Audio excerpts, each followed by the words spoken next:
I have been a single mom for all of 2 years, and I have to say, I hate it here. I don't hate being a mom. I don't hate having kids, but I hate the fact that I only had two options. Either stay in an unhealthy, dysfunctional relationship or do it all on my own. And see, when I was a stay-at-home mom, I did the cooking, the cleaning. I was a primary person in charge of taking care of the children. And here I thought that was a totally different category than being a working mom. As a working mom, I'm literally still doing all of the same stay-at-home mom shit, just on a different schedule. But now with the added mental stress load of how do I pay every bill by myself? And that's not even the part that frustrates me. The kicker is that this is culturally normal and even embraced, that if you're a single mom, you're just going to struggle and that's it. Like, I could be on the brink of a mental breakdown, literally underwater, telling people, like, I do not know how to make this better. And someone will ask me, what's wrong? Are you okay? No, I'm not. And the response is, well, you know, it's hard out here for everybody. And I get it. We all have our challenges. We're all going through our own struggles. But why is it culturally normal for this to be the only other option? Like, at this point, I'm about to start dating other moms to see who wants to co-mother together. Because the fact that we're all just isolated but going through the same exact challenges at the same time just feels ridiculous. Nobody cares, first of all. Second of all, what happened to y'all hoes saying we're not about to settle? You are too old, too many miles to be demanding high prices. Nice is not enough, and I deserve more. Hey ladies, the worst feeling in the world is when you get played by a man you know you settled for. So you not about to settle, but you gonna settle for some leftover chick and her leftover kids to join forces with you and your leftover kids? That's not settling? Y'all sound slow. Like, is y'all actually just slow? What I find hilarious is that she actually admitted that the two options for a single mom in this day and age are horrible options. Both options are horrible. So for all them women that were walking around turning their noses up at y'all, talking about, we got options. It seems like so many black men in particular are so angry and resentful about the fact that black women, and not just the women that they think are the most attractive and the most deserving, that so many everyday black women are saying, you said I don't have options, but I actually do have options. And one of my options is not to fuck with you. Maybe that's what they meant. They got some options, but they're horrible options. So you're saying the truth is, when them girls were saying we have options, you really only had two options. They was living the options that they had. I mean, nothing good. Wait, that is options, plural, because there's more than one. You do have them. What you're leaving out is my whole point they're is, both terrible options. How many children do y'all have to keep spitting out before you realize being a single mom sucks? Like, I only had one kid when you and I met. At one kid, I knew this is not the life for me. Thank you very much. I ain't trying to do this for the rest of my life. Let me get my act together. You see what I'm saying? She did this whole long-winded spewing of a bunch of stuff everybody already knows, which is her reality, just to get to the conclusion of, I'm about to start dating other single moms. First of all, you're not about to do nothing, because you wouldn't be on TikTok whining about your life if you had all these grand ideas and options to go off and do something about your problem. Well, this clip is almost 2 years old. I don't care. I don't care how old it is, because I promise you when you look on her feed, she ain't with no single mom now. Okay? First of all, and second of all, it don't even matter, because like I said, you would have never had to make the video, because you would have already been off dating a single mom and enjoying your single double mom life. But you ain't doing that. You see what I'm saying? No, you just want a bunch of free attention. You want a bunch of simpy dudes to come into your comment section and say, I'll save you, princess. Don't talk to those single mothers when you can talk to me. You need me to cash app you? That's what she was hoping for. So let's all stop playing ourselves over here. Second of all, if you were delusional enough to actually try to date another single mom, even though you're not even gay, and she was going to try to date you, even though she ain't gay neither, so both of y'all just settling for one another, which sounds ridiculous to me, but let's just say you even tried it, right? It wouldn't last. Why? Because she's just like you, a whiny woman with no real solutions to her problems, just whining all the time and complaining all the time about everything that's not going right.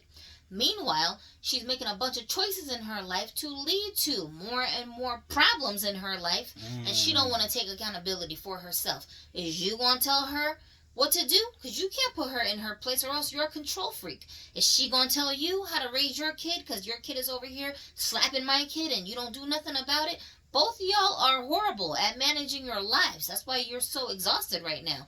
That's why you wish you had some help. That's why you can't be in a functional, healthy relationship with a man, because you attract dysfunctional, weird guys to yourself all the time.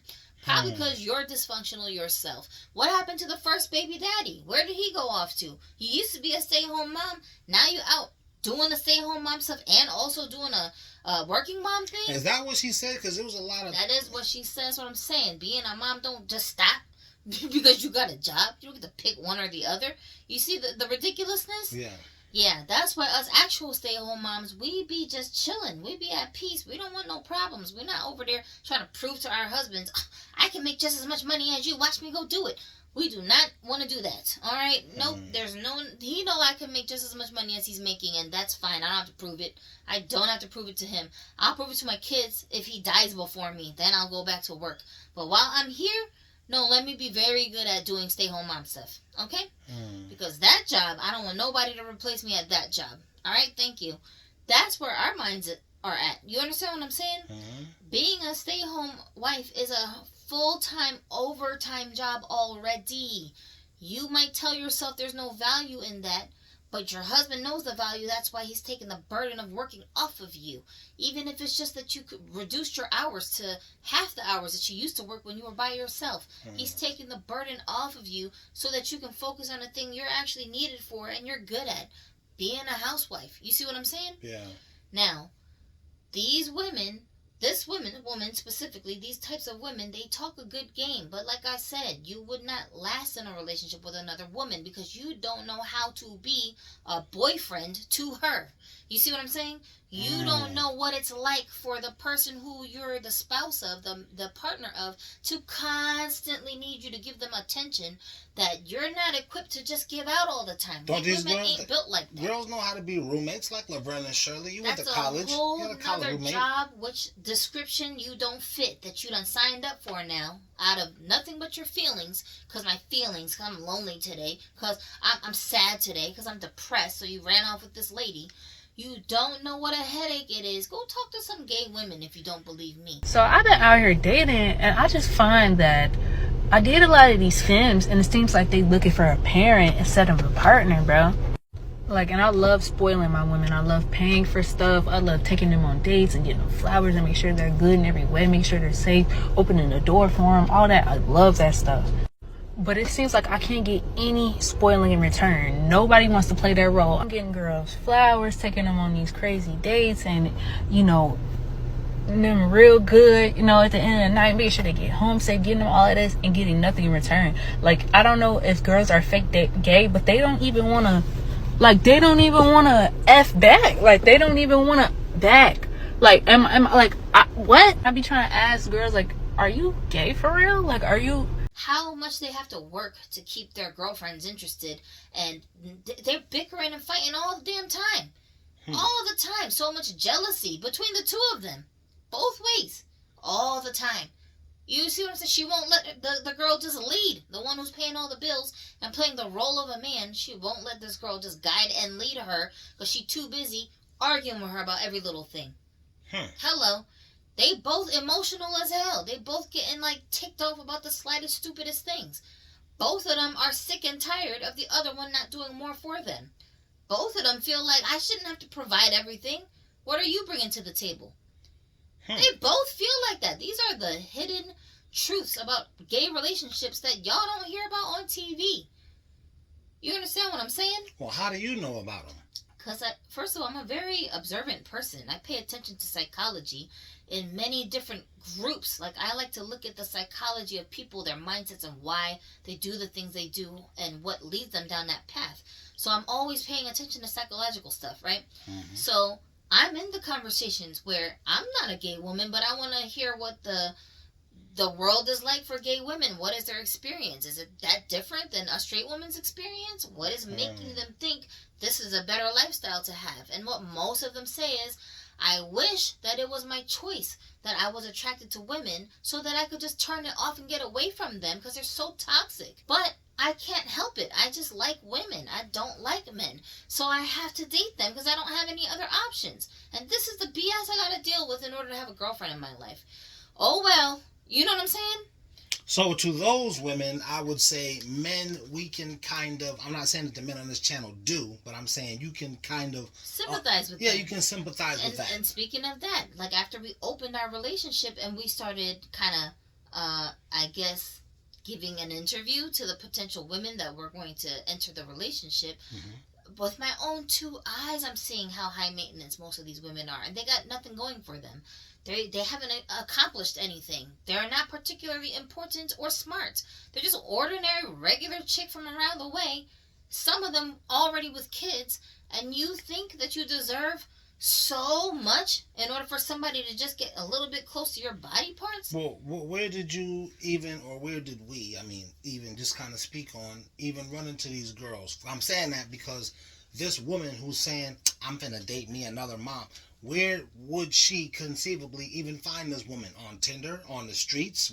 At the welfare? Where would she find this girl? It doesn't matter. I'm just saying, like, period, point blank, I've seen with my own two eyes how the women in the dating pool in this last decade that we've had an open relationship, how they behave, how they think, what they do, what they're preoccupied with, where their ideals are, where their morals are at. I've seen all of that. And for all the different states we've lived in, towns we've lived in, the different demographics of women we've run into, most of them have one thing in common, is that they're extremely entitled. Meanwhile, you's a whole single ass bitch with nobody to love you, and you got a laundry list full of things you looking for that no one person can provide anyone. It's bizarre to me. Do you guys all know each other? Where are you getting this stuff from? No one person can provide anyone. So then here's my next question. Why aren't these girls dating multiple people? Nobody's stopping you. In fact, it's encouraged today. Because, like us, these multiple people who they run into, when they sit down and talk with them, they realize, oh, she's losing her mind. This girl is actually crazy. Wow, no one can ever satisfy her. She thinks that she is the princess of England when she is not. She lives in the projects. Like, her rent is subsidized. Who does she think she is? You understand what I'm saying? Like, well, so why don't these girls just have multiple men? Before you interrupt, women always be like, well, can't she have another man? And I'm like, why don't you already just have other men? No one's going to judge you in 2025. No one's going to look at you funny. Yeah, but they can never answer that question. Why don't y'all just go out and get you 3-4 different boyfriends, and each one is doing something different for you? So since in this channel, you basically are telling us what the girls won't tell us. So why don't these girls? Why won't they? Because for one, in general, women are not built to have multiple partners. We can't handle it. Second of all, we the ones that need to get handled. I'm not even allowed to handle. It's just a certain way you gotta handle me. Like, you low-key gotta be determined when it comes to understanding me, because I am not for the weak. And it's not nothing crazy. I just know how I can be. Like, for starters, I'm sensitive in way more ways than one. I cannot fake the funk. I ain't even gonna front. And on top of that, I'm stubborn. So when my mind is made up, I'm not really trying to change it. And I'm the type to miss you when our time ain't up, so I'm already trying to talk you in the stand. You just need to sit your manic ass down and be quiet for 5 fucking minutes, Rue. I'm not... I don't know about y'all, but I'm a full package, and this package needs to be handled with care. And if you can't do that, nigga... Please, no more. You know what I'm saying? I can't handle all these different people, juggle all these different personalities. I could barely keep up with all my kids. Now you want me to juggle a bunch of grown-ass people and they all think they have access to my holes? Oh my God, it is so exhausting. And the older you get, the more exhausting it is. You only getting older every day. Wouldn't the girl be like, I'm the one who controls these dudes, they don't control me? Like a Megan Thee Stallion archetype? Are you? Type? I mean, there are some women out there who want to be dominatrixes and they probably live that lifestyle. But the average woman isn't a dominatrix. The average woman, again, would get exhausted if she was running everybody's life. You're the man. You're supposed to be running things. I'm tired. I want to go take a nap. You supposed to be worried about how the bills are going to get paid. You supposed to be worried about if there's enough groceries in the house. You supposed to be worried about how good the internet speed is in the house. You're supposed to worry about whatever's wrong with the car. I'm tired. I'm supposed to cook, clean, manage this household, and make sure we're not going broke because I'm spending all the money on stupid things I don't need, like Gucci bags and fake hair. Like, and the modern day girl is saying, you take care of that, but then also I'm not gonna cook or clean. That's the problem. That's what I'm saying. You're so entitled. At the very, very least, your job as the woman in the relationship is to manage the household, to be a homemaker. You're not making a home. Nobody's saying cooking and cleaning is easy. It's not. I'm just saying you named mad different things I think people take for granted and said, not easy. You're supposed to be doing that, man. But here's the part where these women don't factor things in. Like, for example, your kids get to a certain age, I'm going to say start them, let's say, at 5. And that's giving it a couple of years because I think kids even younger can do this. But at 5 years old, at least, from that point on, as the mom, you can delegate some of your chores, some tasks to your children. Teach them how to put the clothes on the hangers so that you can hang them up when the laundry is done. It won't be perfect. It's not going to be like when you do it, but it's some help. They're cutting down some of the labor for you. Teach them how to run the machines. But plenty of these women are not even doing that. Yeah, teach them how to clear the table after dinner to put all the stuff into the sink. Teach them how to pull the stuff out of the dishwasher and put it away. Like, simple, easy tasks that are your children so stupid they don't know how to do these things, but they know how to work an iPad. Here's another aspect of this girl saying she thinks she finna date a mom. Does the mom you're about to date, does her kid know how to do that? That's why I said it won't last, dum-dum, because you and this mom are going to get together and realize how lacking y'all are in disciplining and rearing your children, teaching them the proper things that children should be taught by their mothers by a certain age. No, you and her are going to be arguing and saying, I ain't teaching my kids to do no chores because I don't want them to be on that struggle, hustle mentality. I want them to feel comfortable. I don't want them to feel like a slave in their own house. Meanwhile, they over here making all kind of messes and not helping you clean it up. I don't want to tell my kid he has to eat vegetables because I had to eat vegetables and I didn't want to when I was a little kid. And I'm traumatized. Well, hold on. That's a worst case scenario. That's not a worst case. That's the everyday life. I be hearing these girls. I'm telling you, how many girlfriends do I have who are single moms? So many of them talking like this. And this is why they can't attract husbands to themselves, because they will argue with a grown-ass man telling them, your child needs a bedtime, man. Why is he in the bed with us at 12 a.m. trying to watch Netflix? This is inappropriate. He should have been in bed already hours ago. The man can't even tell you and his stepkids that he's paying for nothing. You won't listen. Your kid is running amok in this house, but you over here trying to act like single mother status. I need to be saved. Saved from what? Your kids need to be saved. You're not thinking about them. You don't need to be saved. You already made all your mistakes. You're over and done with. But what about these kids? They need some guidance in their life. Will you shut the hell up and let this man guide them, or are you going to run your mouth and argue with him? 9 out of 10, they going to argue with him. You see what I'm saying? But still expect him to pay all the bills in the house that their kid is living at for free. While his dad don't even pay child support. His dad don't even come pick him up for the weekend visits. Excuse me? His dad don't even buy him no clothes. Everything he's wearing, your new guy paid for. But you want to get an attitude with him because he's trying to tell you something that's going to help your kid, not hinder your kid. Damn, Raekwon got a lyric. He said, slow your speed down. I'm buying food for your daughter. So that's why I'm asking you ladies, are you really in toxic relationships and dysfunctional relationships, or does your toxic mind interpret guidance as toxicity because you can't handle accountability, because you cannot handle being under somebody's guidance, because you cannot handle rules in your house because you feel like you don't have to listen to nobody, because this man is telling you your child, okay, he's a minor, at 15, 16, should not be outside running the streets at 1 a.m. Where is he at? He got school tomorrow. Tell his little butt to get in the house. You don't want to listen to your man telling you something that's good for him, and your son about to go off, end up in jail someplace, because you don't want to listen. The boom, the boom,